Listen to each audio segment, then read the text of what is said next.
보겠습니다. 오늘 박찬대 이 더불어민주당 직무대행이 오늘 관훈클럽에 참가를 했어요. 순직해병의 억울함을 풀고 외압의 진실을 밝힐 수 있다면 민주당은 한동훈 대표의 제3자 추천안도 수용할 수 있다. 이런 이야기를 했습니다. 이게 이제 해병대원 특검법은 진실과 정의를 바로 세우자는 것이 정쟁을 하자는 것이 아니다. 뭐 블라블라 뭐 이런 이야기를 했는데 사실 이 이야기는 이재명이 얼마 전에 뭐 했다라고 했다가 또 바로 부인을 했어요. 그리고 이게 과연 지금 현재 오히려 1차 21대 냈던 특검법보다 더 강력한 법을 지금 내놓고 지금 현재 대통령 거부권 행사해서 지금 현재 와 있죠. 네. 국회에 와 있어 제2 요구를 지금 표결을 준비하고 있는 상황인데, 자 일단 이 박찬대의 제2 어떤 의도가 있을까요? 저는 이번에 나온 게 어쩌면 좀 뜬금없는 시국에 나왔는데 이게 국면 전환용은 아닌가라는 생각도 해봤습니다. 네. 그러니까 지금 전현희 의원의 막말 발언과 관련해서 사실 민주당의 의회 내에서의 뭐 독주, 폭주 이런 부분들에 대한 비판 여론이 굉장히 높아지고 맞아요. 있는데 이런 약간의 불리한 정국으로 가는 것에 대한 국면 전환 성격이 있었던 건 아닌가라는 생각하고 이현정 의원님 말씀하신 것처럼 이재명 대표가 이것에 대해서 잠깐 뭐 사전 정지 작업 차원에서 얘기를 했다가 없어졌다 뭐 이런데 약간 갈팡질팡하는 모습이에요. 그럼 민주당이 정확히 이것을 당론이든 아니면 민주당 전체의 의견이든 한동훈 대표가 만드는 제3자 특검안에 대해서 우리가 수용하겠다라는 것을 공식화하든가 원내대표가 수용 가능할 수도 있다라고 얘기하는 것은 아직까지는 좀 불투명한 과정 아닌가 이런 생각을 해봤습니다. 특히 이제 저는 아마 한동훈이 이 박찬대가 이재명 대표한테 혼났을 것 같아요. 왜 그러냐면 야 이거 지금 네가 아무리 지금 직무대행이라고 하지만 넌 지금 나의 지금 대리인. 뭐 소인 뭐 꼬봉 대리인인데 바지 사장 네가 이런 중요한 이야기를 네가 왜 하니? 아마 그렇게 아마 혼이 났을 것 같은데, 왜냐하면 이거 나 당대표 되면 이거 내가 가지고 지금 본인이 이걸 뭐 전국에 써야 되는데 그렇죠. 네가 지금 관훈클럽 나갈 지금 연조도 아니고 지금 대상도 아닌데 함부로 가서 이야기하냐? 뭐 혼냈을 텐데, 또 이게 지금 민주당 내에 지금 일반적인 지금 강경파들의 그하고는 전혀 다릅니다. 또 결이 다르죠. 김용민이나 애들은 지금 계속 원래대로 밀어붙여야 된다는 그런 이야기고, 자 그런 상황이기 때문에 아까 우리 정강재 대변인도 지적했지만 이게 자칫 조금 국면 전환을 하기 위해서 한번 던져본 거 아닌가라는 생각이 들어요. 지금 뭐 천하람도 이런 비슷한 법안을 뭐 내겠다라고 이야기를 하고 있습니다만은, 근데 실제로 지금 민주당이 사실 솔직히 특검을 하고 싶어서 하는 건 아니잖아요. 이걸 뭔가 정책 공세 뭐 이런 걸로 하고 싶어서 하는데 정작 이제 이 법안에 오늘 한 대표가 이제 장군 멍군을 한 게 뭐냐면 그러면 거기에 있는 제보 사주, 얼마 전에 저 아시겠지만 장경태와 뭐 지금 통화해서 멋쟁이 해병 뭐 그런 사이트에서 이종호 씨라든지 이런 사람들하고 뭐 어쩌고저쩌고 뭐 이 도이치모터스 특검 뭐 이거 도이치모터 관련돼서 뭐 또 임성근 지금 사령관에 대한 이제 뭐 청탁이나 이런 거 하자라고 했는데 다 본인들이 거부하고, 더군다나 그런 걸 제보했던 그 사람도 장경태하고 나 이런 이야기 한 적이 없다 이런 이야기를 하잖아요. 그러니까 한 대표가 그것도 합시다 같이 넣어서 바로 멍구를 해버렸어요. 그러니까 저는 그 제보사주와 관련해서 권성동 의원이 굉장히 아주 깊게 이 내용을 잘 알고 있어요. 그리고 최근에 언론 내용 보도를 보면 장경태 의원 보좌관이 정확한 워딩은 이겁니다. 이거 진실은 중요하지 않습니다. 영웅을 만들면 됩니다. 김건희만 넣으면 됩니다. 그래, 김건희만 잡아놓으면 됩니다. 이것이야말로 정쟁을 위한 특검법이다. 이것을 방증하는 것 아닌가요? 그러니까 지금 얘기를 종합해 보면 실체적 진실에는 대중은 관심이 없다. 박정훈 대령을 영웅으로 만들고 김건희만 잡아 넣는다면 우리는 이게 무엇이든 뭐 추진해야 된다 이런 얘기를 하고 있는 거잖아요. 그래서 지금 한동훈 대표가 제3자 특검과 관련해서 박찬대 의원이 이런 얘기를 하니까 일단 민주당이 정확하게 어떤 식으로 수용할 수 있는지에 대한 의견을 한번 물어봐야 될 것 같다는 생각을 하신 것 같고요. 다른 하나는 우리 측이 갖고 있는 의구심도 있다. 이거 생각해 보니까 이거 정말 윤석열 대통령과 김건희 여사를 수렁으로 끌어들이기 위한 데 위한 특검이지. 그렇죠. 그런 과정이 벌써 이 제보 과정에서 드러나고 있는데 그런 부분도 들여다볼 수 있도록 특검에 넣자. 이런 내용을 하고 있는 거잖아요. 민주당 아마 이 부분에 대해서 좀 고민하지 않을까요? 이게 이제 저는 그런 효과라고 봐요. 옛날 추미애가 그 네이버 관련된 댓글 조작이 있으니까 추미애가 자기가 이야기했지 않습니까? 네. 이거 특검 하자. 이거 조사해야 된다라고 했지 않습니까? 네. 이제 그러다가 이게 이제 드루킹 특검이 당시 성사가 됐잖아요. 예, 그렇죠. 예. 조사를 해보니까 자기들은 그렇게 생각한 거죠. 이거 지금 저쪽 세력들이 네이버 이용해서 저거 하는 거다라고 해봤더니 파봤더니 오히려 김경수가 지금 완전히 날라들어 버렸잖아요. 네네. 그러면서 김경수가 결국 드루킹 김동원하고 같이 이게 조작을 해서 킹크랩을 이용을 해서 지금 조작한 사실들이 다 드러나버리면서 완전히 똥볼 차버린 거거든요. 저는 이번 건도 그렇습니다. 사실 최상병 이거 특검요. 제가 볼 때는 해봤자 별거 안 나옵니다. 이게 뭐 지금 공수처에서 대통령 지금 2달치 뭐 전화 기록도 지금 다 하고 했다는데 네. 사실 여러분 생각해 보죠. 대통령은요 군 통수권자입니다. 네. 군 통수권자라 군의 최고의 의사결정 할 수 있는 분이에요. 예를 들어서 이런 식으로 지금 법이 바뀌어서 실질적으로 그 군이 할 수 없는 것들 그걸 지금 박정훈이 그냥 돌연 지금 해서 전부 다 그냥 다 했지 않습니까? 네. 그런 것들을 군 통수권자라서 이거는 지금 정도가 맞지 않는데라고 충분히 저는 의사를 표현할 수 있다고 봐요. 그게 무슨 뭐 경로라는 아주 자극적인 이야기로 지금 돼서 하는 것이지 저는 그거에 대한 법적인 위반은 충분히 없을 걸로 보여요. 저도 한동훈 대표도 같은 생각을 하고 네. 있을 거라고 생각합니다. 이것을 특검을 한다고 하더라도 네. 어떤 사안이 밝혀진다고 하더라도 이게 정치적으로는 일정 부분 뭐 타격을 줄 수도 있겠습니다만 네. 법적으로 아니면 탄핵에 이르는 과정으로 갈 것이라고 전혀 생각하지 않을 거라고 생각이 들고요. 우리가 태산 명동 서일필이라고 하잖아요. 맞습니다. 태산이 울렸는데 쥐 한 마리 나오는 격이다. 이런 얘기가 있는데 이 지금 최상병 특검법도 사실 윤석열 정부에 대한 흠집내기용이지 어떤 실체적 진실을 규명하기 위한 것이라고 생각하지 않아요. 네. 그리고 그 실체적 진실이 규명됐을 때 윤석열 대통령에 대한 책임론이 부각될 수 있을까? 저는 전혀 그렇게 생각하지 않습니다. 오히려 우리가 좀 자신 있게 나가야 되는 대목도 있는데 네. 그동안 이게 너무 좀 수세적으로 가다 보니까 마치 뭔가 있는 것처럼 마치 그렇죠. 이거 전혀 공개해도 큰 문제가 되지 않을 사안임에도 불구하고 네.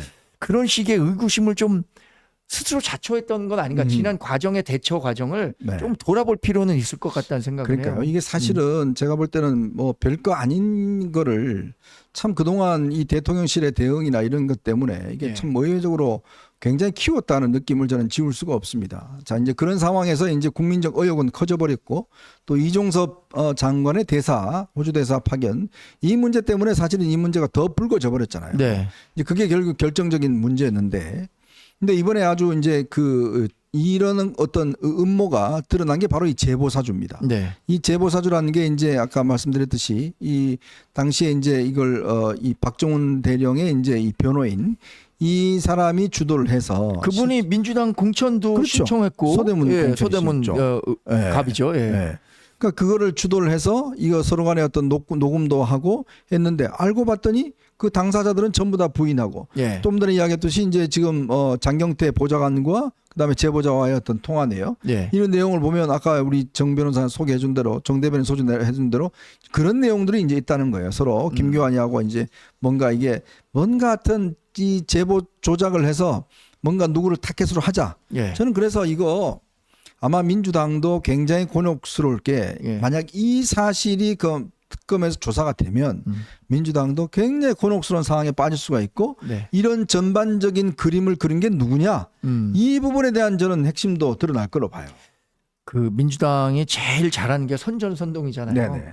정말 몇 가지 사안만 가지고 얘기를 하다 보면 야 민주당이 어떻게 정치를 하는가 이 부분에 대해서 쉽게 들여다볼 수가 있는데 네. 저 기자 시절에도 그랬지만 민주당은 굉장히 음모론적 시각을 신봉하는 사람들이 많잖아요. 네네. 우리 예를 들어서 뭐 털보 아저씨라고 털보라고 불리는 분들. 네. 김어준. 그러니까 이것도 어쩌면은 실체적 진실에는 누구도 관심이 없다. 이 과정에서 뭐 어떤 식으로든 우리가 원하는 목표만 달성하면 되지 그 과정에서 이루어지는 뭐 정당한 뭐 취재라든가 정당한 사실관계 확인 이런 것들은 중요하지 않다고 생각하는 것 같아요. 네. 자, 어쨌거나 이제 지금 민주당이 제기를 했고 지금 이제 한동훈 대표는 그렇다면 제보 사주도 같이 하자. 라고 이제 일단 또 다시 공을 저쪽에 넘겼습니다. 네. 아마 이제 그 다음에 이런 것들이 이제 앞으로 이번 주말 이재명 대표 체제가 이제 구성이 되면 아마 이 부분에 대한 이제 여러 가지 이야기들과 또 이제 논쟁들이 벌어질 것 같습니다. 저는 뭐 한동훈 대표가 지난 경선 과정에서 국민에게 약속을 했지 않습니까? 네. 제3자 특검. 이 제3자라는 게 이제 결국 법원에서 추천하는 이제 대법원장 특검을 이제 하자는 거 아니겠습니까? 이제 그러면 그런 상황을 보자면 굉장히 공정한 특검을 할 수가 있고 지금 민주당 안으로 하면 지금 이 민주당과 조국이 추천하는 사람으로 특검을 하게 돼 있어요. 네. 그건 말이 안 되는 이야기죠. 결국 자기들 입맛대로 하겠다는 것인데 이제 그런 특검 말고 아마 받기는 어려울 겁니다. 뭐 또 지금 현재 공처가 수사는 하고 있긴 하지만 네. 공처가 저는 좀 빨리 좀 수사를 매듭줘야 된다. 지금 뭐 대통령 지금 통화 기록 저걸 확보를 했다 그러는데 글쎄 이 수사가 너무 오래 걸리고 또 여기다가 또 일부 좌파 언론들한테 자꾸 이제 기사가 새 나오고 하니까 굉장히 뭐 의혹만 불러일으키는 것 같아요. 지금 공수처에서 대통령의 2달치 통신 내역을 이제 확보했다라고 얘기하는 것 자체가 사실 중대한 피의사실 공표죠. 그렇죠. 대통령실도 이에 대해서 공수처가 정치적으로 휘둘리고 있다라고 강도 높게 좀 비판을 하기도 했는데 이 대통령 수사와 관련한 것이 정말 이렇게 피의사실 공표를 무릅쓰면서까지 공수처가 나서는 것은 대단히 부적절한 일이라고 생각합니다. 네. 공수처가 수사는 정확히 해야죠. 그러나 그 과정에서 발생하는 뭐 대통령 관련 사안들에 대해서 이렇게 생중계하듯이 경마 중계하듯이 이런 것은 상당히 문제가 있다고 생각하고 그 반드시 바로 잡아야 될 거라고 생각합니다. 네. 저희는 이제 두 번째 이슈로 한번 넘어가 보겠습니다. 지금 방금 속보 하나가 돌았네요. 윤석열 대통령이 25만 원법 또 노란봉투법 이 두 법안에 대해서 제의 요구를 했다. 이런 뉴스가 들어와 있습니다. 25만 원 지원법과 노란봉투법 사실 이 두 법안 자체는 기본적으로 뭐 도저히 받을 수가 없는 거죠. 25만 원 법이라는 게 이제 국민 1인당 한가운데 25만 원씩 뭐 주자는 것이고요. 이게 하면 13조 14조가 됩니다. 13조. 네, 어마어마한 돈을 지금 풀자는 것인데 사실요 이게 뭐 잠깐은 뭐 도움이 될 수 있지 모르겠지만 오히려 그 역효과가 너무나 크지 않습니까? 네. 이 몇십 조 되는 돈이 풀리면 물가 상승 이거 어떻게 감당할 겁니까? 네. 그리고 이 돈이 풀린다고 해서 이게 뭐 오랫동안 지금 뭐 영향을 미친 건 아니지 않습니까? 네. 잠깐의 영향인데 뭔가 잠깐의 어떤 그걸 위해서 이렇게 국가 재정을 많이 쓴다는 것은 말이 안 되는 것이고 네. 이 노란봉투법 같은 경우도 노조의 어떤 불법 파업을 더욱 부추기는 법안이어서 지금 경제단체나 이런 데서 지금 결사적으로 이 법안에 대한 반대를 요구하고 있는 법이고 이미 이 법안은 한 차례 지금 제2요구가 행사된 적이 있습니다. 그렇죠. 네. 네. 그래서 이번에 대통령이 제2요구를 다시 이제 제기를 했다라는 소식이 지금 방금 들어와 있습니다. 말씀하신 것처럼 이게 25만 원을 전 국민에게 나눠줄 경우에 13조 원의 돈이 필요하잖아요. 근데 13조 원이라는 돈이 엄청나게 많은 금액임에도 불구하고 엄청나죠. 민주당 보기에는 그게 큰 금액이 아닌가 봐요. 그러니까 왜 그러냐면 민주당 그 문재인 정부 시절에 우리나라 국가 부채가 400조 원 늘어난 그렇죠. 거 아시죠? 네. 그러니까 400조 원 늘렸는데 부채 13조 원 늘린다고 얼마나 더 되겠냐 이렇게 생각하는 건 아닌가라는 문제 제기를 우선 드리고요. 지난번에 민생지원금 10만 원씩 줬을 때도 그때 당시에 뭐 받을 땐 좋았는데 그게 그러면 당시에 얼마나 경제를 활성화하는 데 도움이 됐었던가. 네. 오히려 우리 정부 일반 개인들이 뭐 남미식 포퓰리즘에 익숙해지는 첫 번째 단계로 들어간 건 아닌가라는 그런 우려의 목소리를 주는 분도 있거든요. 이거 25만 원을 주는 것은 보수 정부나 보수 정권이 갖고 있는 어떤 철학적 정치적 철학과도 맞지 않기 때문에 받아들일 수가 없는 것이죠. 또 이재명 대표가 이거 총선에서 사실 25만 원 주겠다라고 해서 노무현 전 대통령 얘기를 빌자면 재미 좀 본 거죠. 그때 당시에 뭐 표를 얻는데 그래서 현실적으로 달성하기 어려운 그 법안이고 정책임에도 불구하고 내가 이 정도는 해봤다. 라는 명분을 쌓기 위해서 굳이 국회에서 통과시켰던 건 아닌가 그런 생각도 좀 해봅니다. 네. 가장 하책이 돈 나눠주는 거예요. 네. 사실은 뭐 딴 방법이 없으니까 결국 나눠주는 건데 이렇게 되면요. 아마 이제 물가는 엄청 오르고 또 이걸 받은 분들은 그냥 잠깐 뭐 전기료 내고 뭐 할 수 있겠지만 그냥 또 그 상황은 계속되기 때문에 오히려 구조적으로 정말 국민들이 잘 살 수 있는 대책들, 그러니까 지금 민주당이 할 수 있는 일은 지금 쓸데없이 과방이나 이런 데서 맨날 며칠을 갖다가 청문회 하지 말고 진짜 국민들이 지금 필요한 법안들 있지 않습니까? 그것만 통과시켜줘도 25만 원 주는 것보다 훨씬 더 효과가 있습니다. 네. 제가 장담합니다. 지금요, 그 정말 시급한 법안들이 엄청나게 지금 다 계류가 돼 있고 일체 논의를 하지 않아요. 정말 그런 것들만 통과시켜도 아마 국민들 25만 원 받는 것보다 더 큰 효과가 있지 않을까라는 생각을 지울 관련해서는 한동훈 대표가 이번에 무더위에 취약계층의 그 냉방 부담을 네네. 네. 줄여주기 위해서 15,000원 지원 감면한다고 바우처 했잖아요. 한다고 했죠. 예. 네. 그런 것처럼 우리 정부나 국민의힘은 정말로 그 도움이 필요로 한 사람들을 찾아서 네. 그분들을 두텁게 지원할 수 있는 방안이 훨씬 더 우리 사회에 필요하다라는 네. 생각을 갖고 있는 거잖아요. 네. 전 국민을 대상으로 한 25만 원 지급은 많은 분들은 이렇게 얘기하더라고요. 망국으로 가는 지름길이다. 네. 모든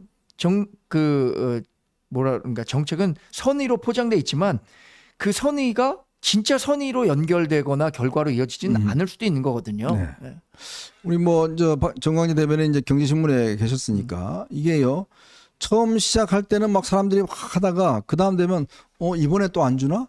그 다음 또 그렇죠. 왜 안 줘? 뭐 이런 게 이제 돼버려요. 그러다가 결국 저 남미처럼 되는 겁니다.